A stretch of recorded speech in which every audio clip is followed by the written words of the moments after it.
नमस्कार. आजच्या या विशेष विश्लेषणात आपण एका अत्यंत महत्त्वाच्या विषयावर चर्चा करणार आहोत. सध्या देशाच्या राजकारणात एका नव्या ब्ल्यूप्रिंटची म्हणजेच एका नव्या रणनीतीची जोरदार चर्चा सुरू आहे. कोणतीही बाजू न घेता केवळ वस्तुस्थितीच्या आधारे आपण या पडद्यामागच्या राजकीय हालचालींचे तटस्थपणे तुकडे करून ते सविस्तर समजून घेणार आहोत. विषय खूपच रंजक आहे, त्यामुळे लगेच सुरुवात करूया. थोडक्यात सांगायचं तर आज आपण विरोधकांच्या या रणनीतीचे 5 मुख्य भाग पाहणार आहोत. एक मोठा दावा, अल्पसंख्याक समुदायाशी संपर्क, तरुणांमधला असंतोष, बदलता आर्थिक दृष्टिकोन आणि शेवटी सत्ताधारी पक्षाचं यावरचं प्रत्युत्तर. चला तर मग थेट पहिल्या मुद्द्याकडे वळूया. पहिला भाग, एक मोठा दावा. इथूनच या नव्या राजकीय रणनीतीची खरी सुरुवात होते. नुकतीच दिल्लीत काँग्रेसच्या अल्पसंख्याक विभागाची एक अतिशय महत्त्वाची बैठक पार पडली. 50 मोठे नेते तिथे उपस्थित होते आणि याच बैठकीतून एक खळबळजनक दावा समोर आला. राहुल गांधींनी अतिशय ठामपणे सांगितलंय की वर्षभराने नरेंद्र मोदी देशाचे पंतप्रधान नसतील आणि भाजप सरकार कोसळेल. आता पहा, हा केवळ एक राजकीय दावा नाहीये. हा तो मुख्य गाभा आहे ज्याच्याभोवती विरोधकांची संपूर्ण पुढची रणनीती फिरत आहे. आता हे लक्ष्य गाठण्यासाठी नेमकं काय केलं जातंय हे पाहणं खरोखरच महत्त्वाचं ठरणार आहे. आता वळूयात दुसऱ्या भागाकडे, अल्पसंख्याक संपर्क. इथे संपर्काची आणि भाषेची पद्धत कशी बदलली आहे ते आपण पाहू. समाजातल्या एका विशिष्ट वर्गात जो असंतोष असल्याचं मानलं जातं त्याचं थेट राजकीय रूपांतर करण्याचा हा एक संघटित प्रयत्न दिसतोय. कसं ते पहा. या नव्या रणनीतीनुसार आता केवळ अल्पसंख्यक असा एक ढोबळ शब्द न वापरता थेट मुस्लिम, दलित आणि ओबीसी या शब्दांचा उघडपणे वापर केला जातोय. याशिवाय पक्ष संघटनेत या समुदायातील नेत्यांना अधिक महत्त्वाचं स्थान देण्याची योजना आहे. बरं, एवढंच नाही, या वर्गावर काही अन्याय झाल्यास तातडीने कायदेशीर मदत देण्यासाठी ज्येष्ठ कायदेतज्ञ अभिषेक मनु सिंघवी यांच्या नेतृत्वाखाली एक विशेष टीमही सज्ज ठेवली जाणार आहे. आणि या रणनीतीचाच एक महत्त्वाचा भाग म्हणजे साझी शहादत साझी विरासत, म्हणजेच सामायिक हौतात्म्य, सामायिक वारसा हे देशव्यापी अभियान.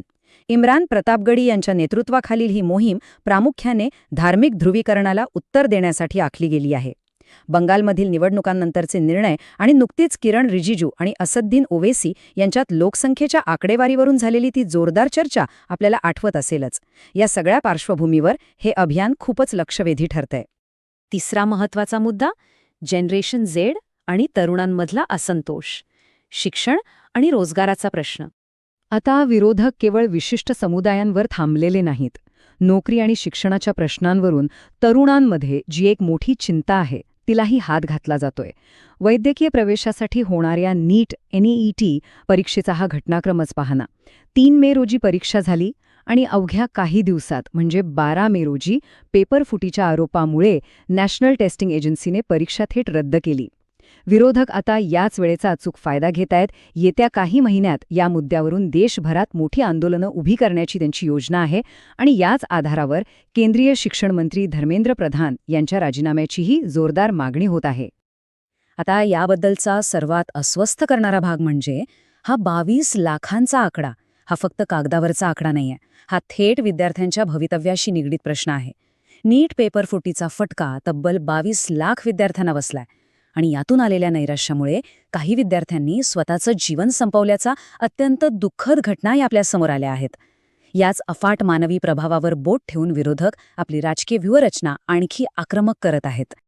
आणि ह्या तरुणांच्या रागाचं एक ज्वलंत उदाहरण द्यायचं झालं तर इंटरनेटवर व्हायरल झालेला कॉकरोच जनता पार्टी नावाचा ट्रेंड.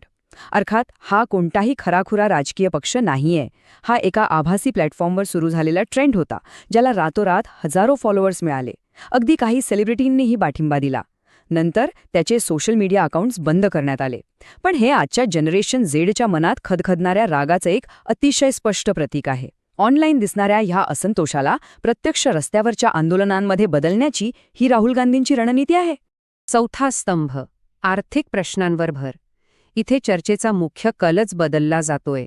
देशासमोरील आगामी आर्थिक वादळांचा सामना करण्यासाठी सध्याच्या पंतप्रधानांमध्ये दीर्घकालीन क्षमता नाही असा थेट दावा करत विरोधकांनी आपला मोर्चा आता अर्थव्यवस्थेकडे वळवलाय. इथे एक अतिशय स्पष्ट तुलनात्मक चित्र मांडण्याचा प्रयत्न दिसतोय. एका बाजूला पंतप्रधानांनी नागरिकांना काही सल्ले दिले होते, जसं की सोने खरेदी टाळा, पेट्रोल डिझेल जपून वापरा, परदेश प्रवास शक्यतो टाळा. पण दुसऱ्या बाजूला त्यांचा नुकताच झालेला इटलीचा दौरा आणि जॉर्जिया मेलोनी यांच्यासोबतचा तो मेलोडी चॉकलेटचा प्रसंग सोशल मीडियावर चांगलाच व्हायरल झाला. ह्याशिवाय सतत कोसळणारा भारतीय रुपया आणि इंधनाचे वाढते दर या कठोर आर्थिक वास्तवावर विरोधक दररोज पत्रकार परिषदा घेऊन प्रश्नचिन्ह निर्माण करत आहेत. आणि हे अतिशय उत्तमरित्या स्पष्ट करतंय की विरोधकांचं अंतिम लक्ष नेमकं काय आहे. राष्ट्रीय राजकारणाच्या चर्चेचा केंद्रबिंदू संपूर्णपणे बदलून टाकण्याचा हा एक पद्धतशीर प्रयत्न आहे. थोडक्यात सांगायचं तर जुना हिंदू मुस्लिम वादाचा साचा मोडून काढून आता श्रीमंत विरुद्ध गरीब असा नवा आर्थिक विषमतेचा साचा राजकारणाच्या केंद्रस्थानी आणण्याचा हा अत्यंत मोठा आणि धोरणात्मक डाव आहे. आणि आपला शेवटचा आणि 5वा स्तंभ, भाजपचे प्रत्युत्तर, सत्ताधाऱ्यांची प्रतिक्रिया काय आहे? आता पहा, राजकारणात प्रत्येक कृतीला एक विरुद्ध प्रतिक्रिया असतेच. आत्तापर्यंत आपण विरोधकांची रणनीती पाहिली, पण इथे सर्वात महत्त्वाचा मुद्दा हा आहे की सत्ताधारी पक्षाने विरोधकांची ही ब्ल्यू प्रिंट अगदी स्पष्ट शब्दात फेटाळून लावली आहे. भाजप नेते संबित पात्रा यांच्या मते विरोधक देशामध्ये केवळ अराजकता पसरवण्याचा आणि गोंधळ निर्माण करण्याचा प्रयत्न करतायत.